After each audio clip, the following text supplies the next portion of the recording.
orang yang kita cintai dan kita kasihi itu mu'allaf. Karena pertalian kita sebenarnya pertalian iman. Kalau sudah beda imannya, itu warisnya nggak kebagian. Jadi persis Indonesia sepakat ya bahwa nikah beda agama itu tidak sah. 90% Indonesia ini naik. Jadi sekarang kesadaran beragama di Indonesia 90%. Ketika saya kemarin ke Jepang, Ramadan saya ke Jepang. Di Jepang itu pertumbuhan dulu hanya ada 2-3 masjid. Sekarang sudah ada 500 masjid di Jepang. Gelombang keislaman nggak tertahankan. Jadi gelombang keislaman di Jepang itu terus, makanya tumbuh masjid di mana-mana. Nggak bisa juga dibendung oleh pemerintah Jepang.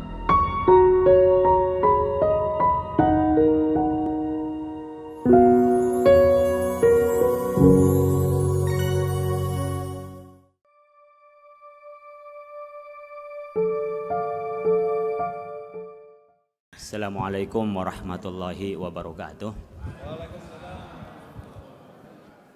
Alhamdulillahirabbil alamin wassalatu wassalamu ala asyrafil anbiya wal mursalin sayyidina Muhammad wa ala alihi wa ashabihi ajma'in. Subhanaka la ilma lana illa ma 'allamtana innaka antal alimul hakim. Bapak Ibu sekalian, teman-teman, saudara-saudara semua, alhamdulillah pada siang hari ini kita bisa silaturahim di masjid yang megah dan luas. Ya, awalnya sebagian depan sana, sekarang sudah tambah ke sini. Berarti jamaahnya tambah banyak. Ya, umat Islamnya berarti bertambah. Ya, saya ucapkan terima kasih kepada seluruh Masjid As-Salam, pengurusnya. Ini ada Yai Ali Abdillah dan teman-teman yang lain barangkali yang belum saya sebut satu persatu, karena saya ngisi di sini sudah hampir 5 tahunan ya. Cuman kemarin kepotong COVID sebentar. Ya. Pertama saya mohon maaf saya terlambat, tapi karena undangan 12:30, kayaknya tadi pas 12:30, tapi masih harus tanda tangan dulu, ada berapa sertifikat itu. Saya hitung kalau pahalanya 1 miliar. Nah, saya sudah lebih tadi kayaknya dari 50 miliar dapatnya. Tapi itu poin, baru nanti dicairkan di akhirat nanti insya Allah. Bapak Ibu sekalian, rahmat Allah Subhanahu wa taala, saya diminta untuk bicara wal muallafatu qulubuhum, muallaf, allafah baina qulubikum fa asbahtum bi ni'matihi ikhwana. Itu jadi allafah, muallaf. Orang yang kita cintai dan kita kasihi itu mu'allaf. Karena pertalian kita sebenarnya pertalian iman, bukan pertalian dekatnya tetangga, ya, dekatnya famili, tidak. Ikatan yang hakiki dunia akhirat itu ikatan iman. Makanya saudara-saudara kita yang baru masuk Islam itu disebut dengan mu'allaf. Karena dengan iman itulah yang nanti di dunia dan di akhirat bersama dengan kita. Contoh di dunia Bapak Ibu sekalian, kalau sudah beda imannya, itu warisnya nggak kebagian. Bapak sama anak biologis. Ketika sudah ini anaknya masuk Islam, maka dia tidak bisa mewariskan kepada bapaknya.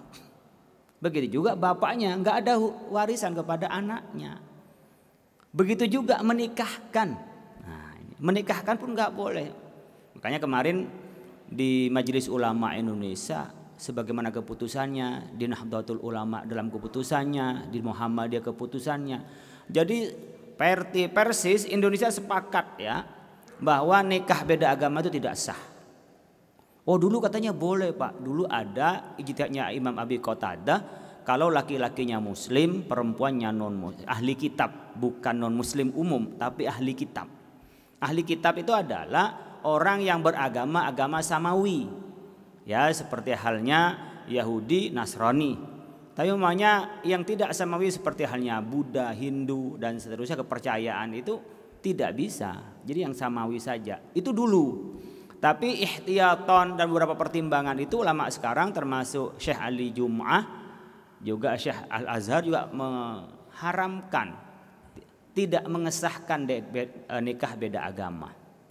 Jadi kalau ada orang nanti beda agama tidak lagi nikah, itu kawin. Apa bedanya kawin sama nikah, Pak? Kalau nikah ada suratnya. Kalau kawin saya nggak terusin, ibu bapak sekalian paham semua ya.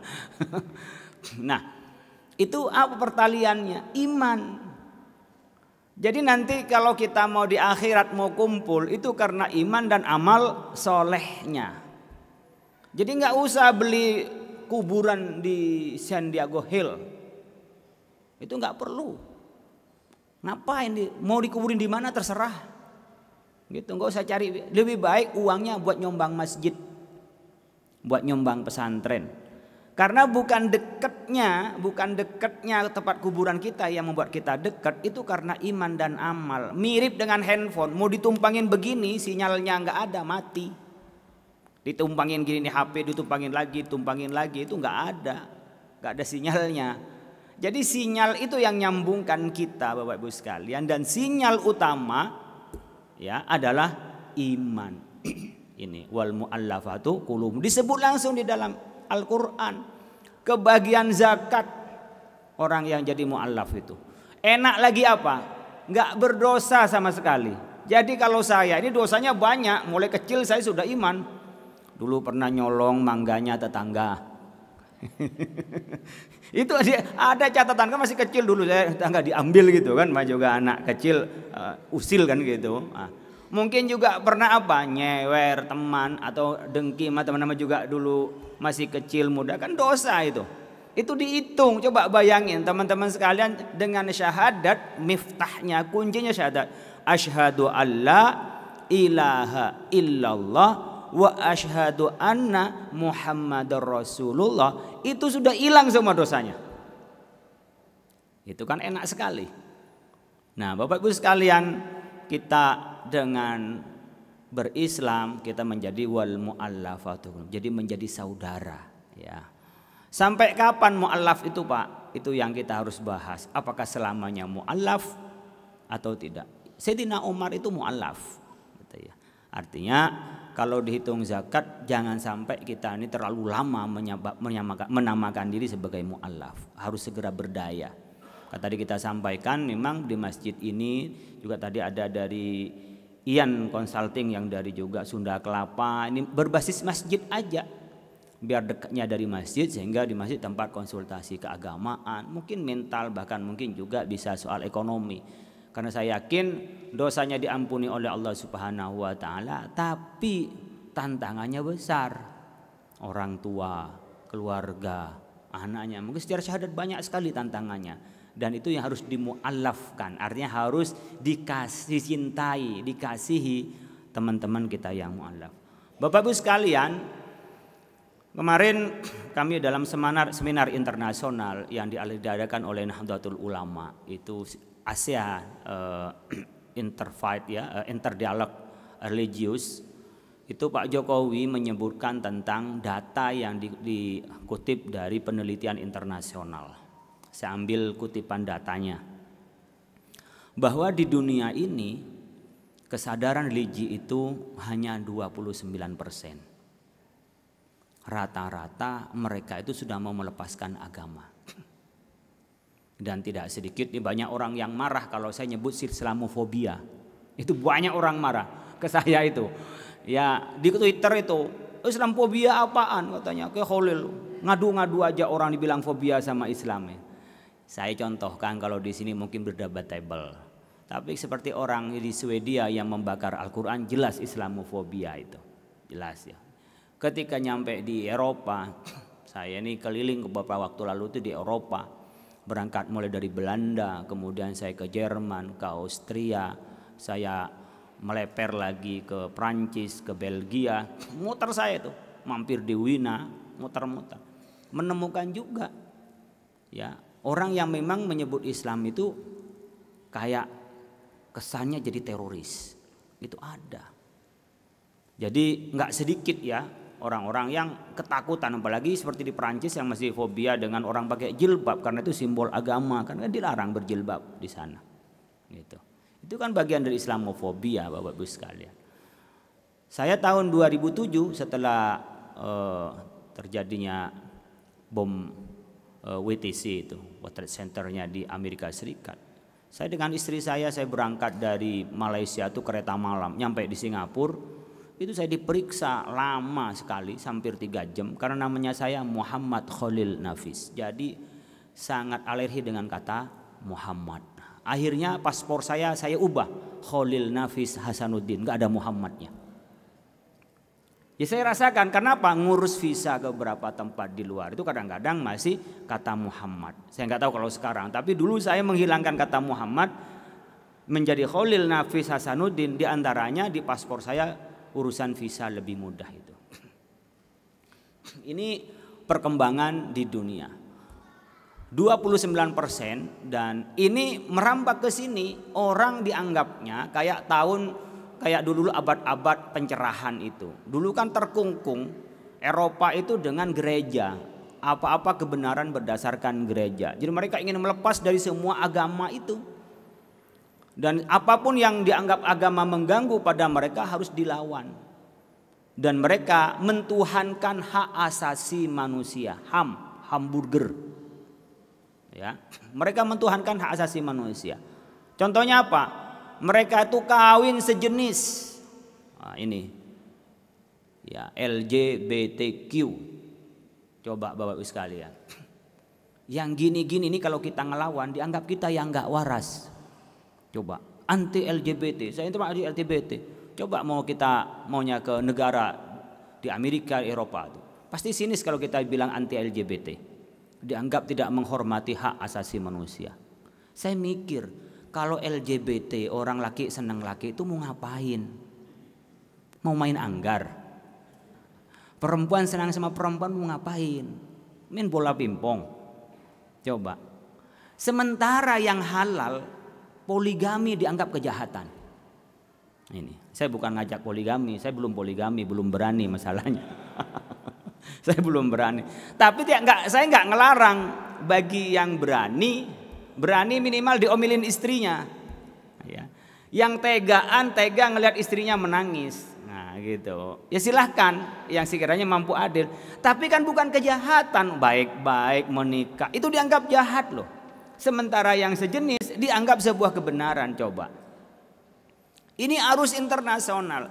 Tapi saat yang bersamaan di Eropa tuh berjibaku seperti di Belanda, saya di Masjid Al-Hikmah. Setiap minggu itu 2-3 orang tuh masuk Islam. Begitu juga umumnya seperti kemarin saya juga datang di negara-negara Islam ya, yang international conference itu untuk at-tawasul wa takamul di Mekah. Saya baru semalam datang dari Mekah. Jadi ini masih jelontos karena bonusnya umroh. Seminarnya di Hotel Hilton depan Masjidil Haram. Jadi seminarnya di situ 2 hari. Ya sudah bonusnya umroh, bonusnya ke Masjidil Haram.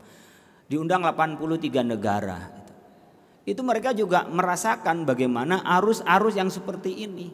Arus di mana kebenaran itu dianggap sudah kejahatan, sementara kejahatan itu dianggap sebuah kejujuran. Jujur terhadap perasaannya sendiri, jujuran dan seterusnya. Jadi gelombang begini Bapak-Ibu sekalian di Eropa. Di Indonesia menurut penelitian itu yang dikutip oleh Presiden, saya kutip di sini karena saya yakin kalau dikutip Presiden nggak mungkin asal-asalan dari timnya. 90% Indonesia ini naik.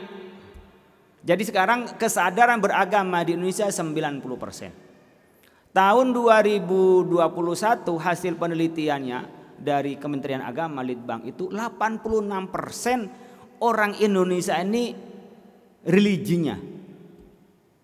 Jadi Bapak Ibu sekalian kalau hitung-hitung 86-90%, makanya sekarang apapun dalam kehidupan di Indonesia ini ditentukan dengan cara beragama dan mayoritas beragama Islam.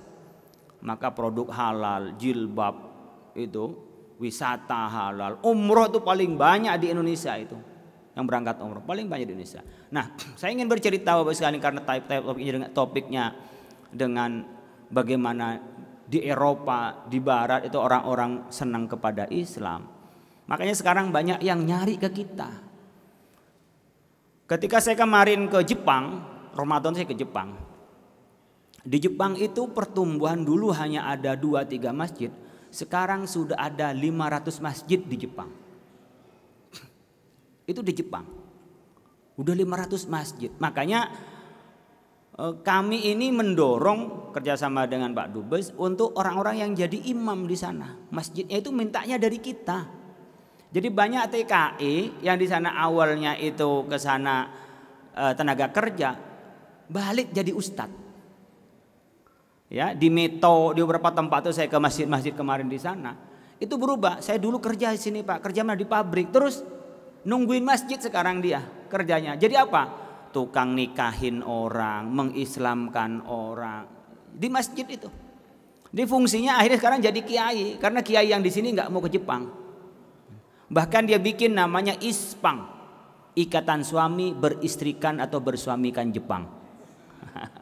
Ada yang mau nggak minat? Masih dibuka di sana. Di Jepang ini, ya, di Jepang ini sedikit sekali pertumbuhan penduduknya. Jadi banyak sekolah yang gulung tikar. Karena apa? Nggak ada muridnya. Jadi orang Jepang ini malas punya banyak anak. Orang Jepang ini malas banyak omong. Kalau orang kita kan enak banyak anak dan banyak omong. Jadi orang Jepang itu senang sama orang Indonesia. Kalau mau coba silakan berangkat ke Jepang, nanti Jepang di sana. Saya sambungkan dengan teman-teman di sana yang punya stok tentang perempuan-perempuan yang jadi mu'alaf di Jepang. Begitu juga laki-laki yang jadi mu'alaf. Jadi ketika jadi mu'alaf itu sekaligus diajari. Orang kita kan sebodoh-bodohnya bisa ngaji. Sebenarnya kita masih ngerti najis, halal, haram itu. Jadi mereka sekalian ngaji, sekalian beristrikan kita, bersuamikan orang Indonesia. Dan setelah menikah dia punya hak untuk residennya, untuk kependudukannya. Di Meto itu ada orang Kraksan Lumajang, keturunan Madura, mengelola 30 hektar sendiri. Istrinya Jepang, anaknya 3. Itu namanya Anas. Itu viral, saya masukkan di YouTube itu. Ya. Nah, itu mengelola 30 hektar sendiri. Awalnya yang istrinya itu non, kadang-kadang di sana kan Shinto agamanya. Masuk Islam, dinikahinya punya anak, nggarap. Awalnya dia cuma nggarap sekitar 10 hektar, tapi lama-lama dia beli dan menggarap punya orang karena ditinggal sama yang punya. Orangnya nggak ada, dan di Jepang kalau ada lahan tidak digarap pajaknya lebih mahal. Nah, yang saya ingin sampaikan Bapak Ibu sekalian, di sana itu gelombang keislamannya nggak tertahankan. Jadi gelombang keislaman di Jepang itu terus, makanya tumbuh masjid di mana-mana. Nggak bisa juga dibendung oleh pemerintah Jepang, umpamanya kalau mau berpihak. Dan pemerintah Jepang nggak ada masalah, yang penting tidak bikin persoalan dengan tumbuhnya umat Islam itu. Dan mereka paling seneng kebudayaannya, kalau bahasa orang Jawa namanya hadroh, kalau bahasa kita namanya merawis. Jadi ini ada masjid ya di Yoga itu di Jepang. Ini sebelahnya sebelahnya itu diskotik. Jadi orang sambil mabok, sebelahnya sambil ngejim. Ketika mabok dia masuk ke masjid. Kenapa? Senang dengerin merawis. Lama-lama orang ini masuk Islam, Pak. Berhenti yang ke diskotik, dia harusnya masuk Islam, aktif di marawisnya masjid itu. Berhenti juga yang mabok. Jadi memang kata teman-teman harus ada kesabaran untuk berdakwah itu, baik seperti di Jepang, di Eropa, itu gelombang masuk Islam banyak sekali. Dengan cara apa? Mereka itu ketika diajak jauh dari agama, ternyata yang membuat tenang ya agama. Di tengah tidak menentu seperti sekarang ini, apa kira-kira yang paling bisa dipegang? Agama. Maka dalam Islam ketika memilih jodoh itu kan ditentukan apa? Pertama li nasabi, li jamaliha, li nasabiha, li maliha, kemudian lidiniha. Nah, itu. Tapi yang di awal lidiniha, li nasabiha, li jamaliha, li maliha. Karena dia agamanya bagus, yang kedua karena turunannya bagus, yang ketiga karena hartanya banyak, yang keempat karena jamal, nasab, harta, apa lagi? Lupa saya. Saya lama nggak milih begitu. Karena udah lamanya dulu. Agama, nasab, harta. Oh, cantiknya. Waduh. Saya pikir istri saya masih cantik jadi lupa saya ngomongnya. Tapi kalau kita karena cantik, karena agama, harta dan nasab, katanya Islam apa? Fatfar bidatitin taribat yadak. Cari yang agamanya bagus, taribat yadak. Anda akan bahagia, Anda akan senang. Artinya apa? Ketika saudara-saudara kita di Eropa, di Asia itu milih ke Islam, ya, mereka mau tidak mau Bapak-Ibu sekalian, karena agama yang membuat mereka tenang. Jadi gelombang mereka mencari kesenangan, kemudian membebaskan diri sebebas-bebasnya, itu ternyata mereka juga milih Islam lama-lama. Oh ya, ternyata kita nggak bisa membiarkan nafsu itu. Jadi nafsu itu katif liintuh milhu syab'ala. Nafsu itu kayak anak kecil, tambah dibiarkan tambah ngelonjak. Jadi memang harus dibatasi, tidak dilepas selamanya. 4 bulan lalu itu saya juga ke India, Bapak Ibu sekalian. Di India yang banyak juga kedengaran ada diskriminasi ke kita. Bukan hanya ke Islam, tapi kepada selain Hindu. Teman-teman di Nasrani, di Katolik juga merasakan yang sama. Tapi makin digencet coba pertumbuhan populasinya di India itu sebenarnya Islam sudah paling banyak. Di India itu ya, sudah. Bahkan ketika kemarin India awal dulunya dari masih nyambung dengan Pakistan, kan Pakistan memang dijadikan negara yang untuk Muslim sebenarnya. Makanya India nggak mau diganggu. Ini Hindu nggak boleh, Islam nggak boleh, agama lain. Tapi pertumbuhannya itu juga tak terbendung di India, pertumbuhan umat Islam di sana. Jadi Bapak Ibu sekalian, ketika kita ini beragama Islam, ya karena di Islam itu yang menjanjikan ketenangan. Jalan yang baik adalah Islam. Dan enaknya teman-teman sekalian yang masuk Islam itu, pertama tentu dosanya diampuni. Ini bagi orang yang diampuni dosa kayak lewat begitu saja kan, karena nggak berupa barang. Coba Bapak sekalian, saya beramal yang sebanyak-banyaknya, setinggi-tingginya amal saya, tapi ternyata saya ini tukang ribah. Nah, ini tukang ribah. Tukang ribah itu kan dosanya, makanya ada fal yuhallil, ya, dihalalkan dulu sebelum semua amal-amal kita ini hilang, Bapak Ibu sekalian. Kenapa kita perlu menghalalkan? Ya karena kita ini butuh minta maaf. Karena kita riba ke orang lain terus, itu kebaikan kita pindah sama dia. Lama-lama kalau kebaikan kita udah habis, dosanya dia yang kita ambil. Itu baru tahu nanti di akhirat. Kita sudah bersujud tengah malam. Ini tukang riba kan gampang sekali sekarang pakai HP kan. Riba itu paling gampang pakai HP, di grup itu nggak merasa riba. Riba itu apa? Ngomongin orang yang sebenarnya, tapi orang yang diomongin tidak suka, itu riba. Orang cerewet dibilang cerewet. Kalau nggak cerewet dibilang cerewet, itu fitnah. Jadi tukang gosip, nah, gosip yang benar-benar ada, keburukan orang disebarkan. Orang suami istri berantem, bener berantem, tapi diceritakan sama orang lain. Buat apa diceritakan berantemnya? Nggak ada manfaatnya. Itu dosa, riba. Dan dosanya bisa kita ngambil orang yang diomongin. Tapi kalau orang nggak berantem dibilang berantem, itu namanya fitnah. Nah kita riba sekarang gampang banget ada di HP. Kita kan berapa? Kalau ketinggalan handphone kita kemanapun pasti balik lagi kan. 8 jam kita minimal pegang handphone. Tapi kalau ketinggalan istri kan nggak mungkin balik ke rumah. Ketinggalan HP pasti balik. Nah di sini kita ini ngomongin apa saja bisa riba dan seterusnya. Apalagi kalau nanti pilpres, wah itu udah riba orang, itu keburukan orang itu muncul semua. Oleh karena itu Bapak-Ibu sekalian, kita diajari oleh Islam dan kita dengan Islam itu karena memang ad-dinun nasihah. Agama inilah yang memberikan nasihat kepada kita. Gimana jalan yang benar, gimana jalan yang baik. Makanya berbahagia teman-teman sekalian yang diberi hidayah oleh Allah. Mungkin tahu kebenaran, tapi nggak semua orang diberi hidayah. Ada taufik, ada hidayah. Taufik itu adalah kebenaran berpikir dengan teori dan kenyataan. Tapi hidayah adalah petunjuk dari Allah.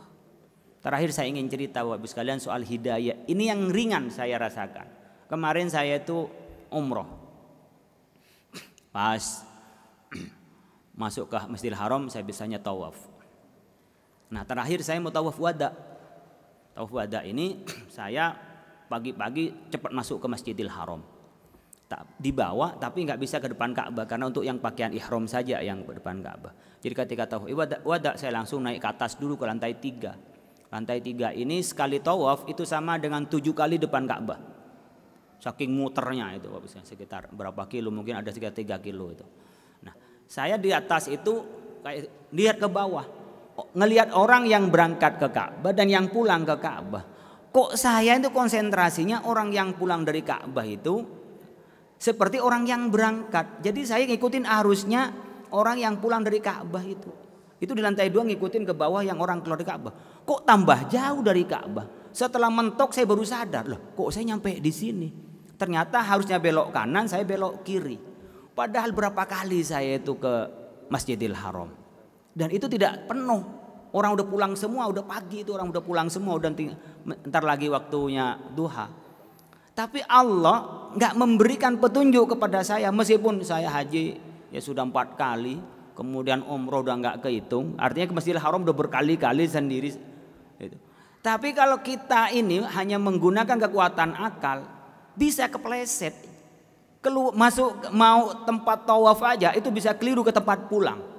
Oleh karena itu Bapak Ibu sekalian, kita ini perlu terus berdoa untuk mendapat hidayah dari Allah. Jangan sok-sokan, jangankan yang baru ngaji, yang jadi kiai aja itu belum tentu dapat hidayah.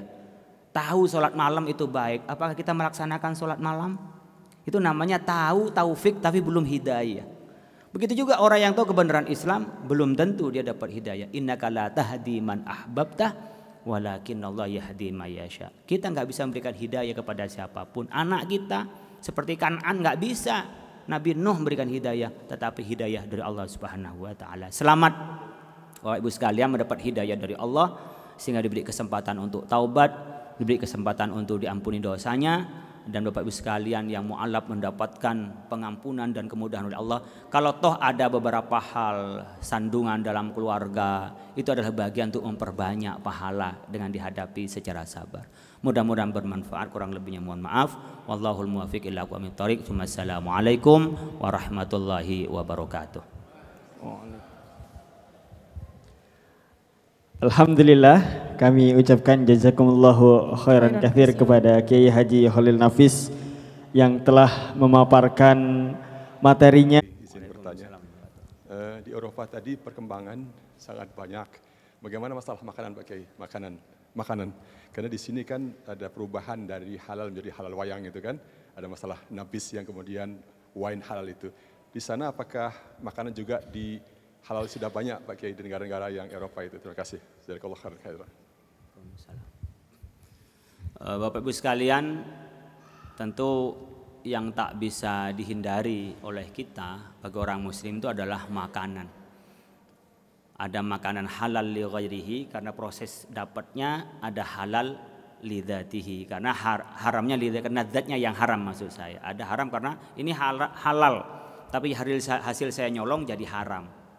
Tapi seperti halnya mamanya khomer, babi memang dzatiyahnya adalah haram. Oleh karena itu di beberapa negara itu dengan mudah sekarang ditemuin makanan halal. Cuman sayangnya di mana-mana ketika bicara Muslim food itu kalau makanan jadi biryani dan mandi, bukan nasi padang. Saya berharap ada nasi padang, ada warteg gitu ya. Jadi saya ketika di Perancis itu, dari Perancis setelah dari Menara Eiffel saya mau berangkat kan mau ke Belgia, itu naik kereta. Saya bilang saya pengen makan mana. Ternyata sebelahnya stasiun, saya naik kereta tuh dari Perancis ke Belgia. Itu ada makanan halal, tapi saya Muslim food. Jadinya makanan biryani. Ya kalau di sini maunya ya makan makanan Arab jadinya karena diidentikan Muslim itu di Arab. Nah, itu besok perlu kita mengekspor makanan bahwa Muslim food adalah nasi Padang, nasi warteg dan seterusnya. Itu penting ini ya. Yang kedua saya ingin menyikapi tentang ya itu yang viral nabit. Nabit itu kalau menurut standar MUI tidak termasuk yang halal. Karena apa? Dia di atas 5% alkoholnya. Hasil tesnya ada yang mengatakan 8,8, ada yang mengatakan 10, itu sudah di atas itu. Dan itu tidak melalui fatwa MUI, katanya self declare. Jadi kalau ngaku halal ya orang yang ngaku halal itu harus ada yang menjamin. Ya. Ini sekarang sedang pancaroba karena nggak semua yang disertifikasi halal di Indonesia itu melalui MUI. Yang berat-berat aja yang lewat MUI, yang ringan-ringan ada komitenya. Nah, ini kita masih menyesuaikan. Kalau dulu semuanya menjadi tanggung jawab MUI, maka dalam kasus nabit saya sampaikan tidak ada keterkaitan dan tak pernah difatwakan oleh MUI. Maka Bapak Ibu sekalian, pastikan yang dimakan itu halal. Man akala haroman lam tuqbal sholatuhu arba'ina yauman. Orang yang makan barang haram 40 hari sholatnya tidak diterima.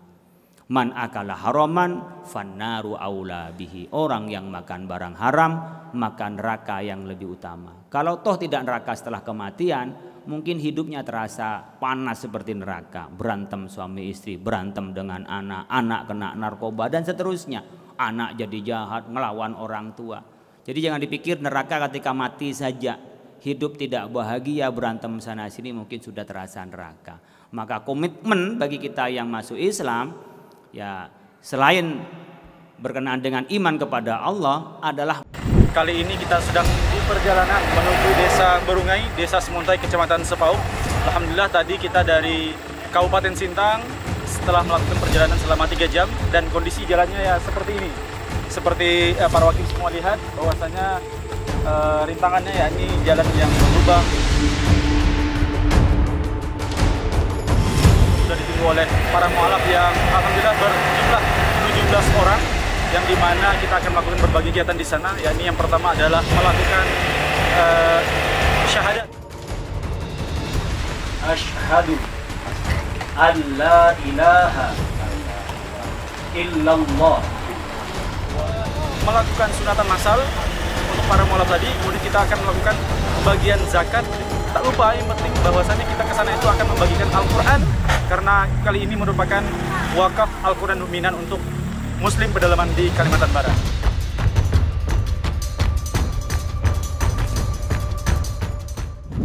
Makan melakukan yang halal, meninggalkan yang haram, maka zina haram, makanan haram.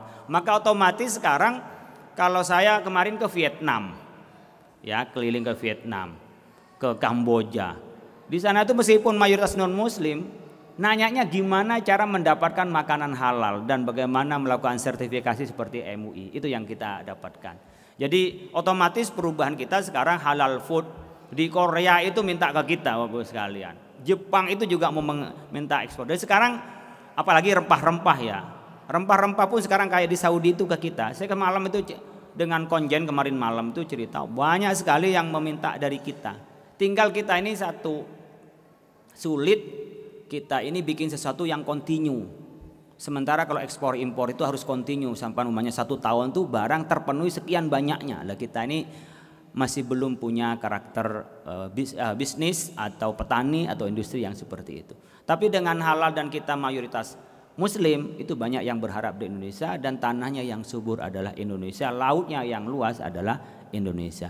Mudah-mudahan Indonesia menjadi baldatun thayyibatun wa rabbur ghafur, gemah ripah loh jinawi, amin ya rabbal alamin. Terima kasih Bapak Ibu sekalian atas kesempatan ini.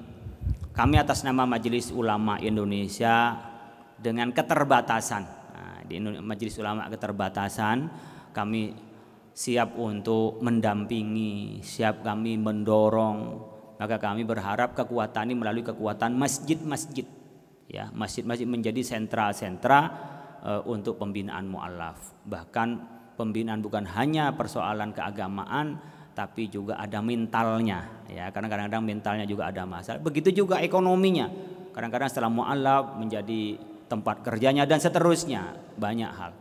Terima kasih, mudah-mudahan bermanfaat. Wallahul muwaffiq ila aqwamit thoriq. Assalamualaikum warahmatullahi wabarakatuh.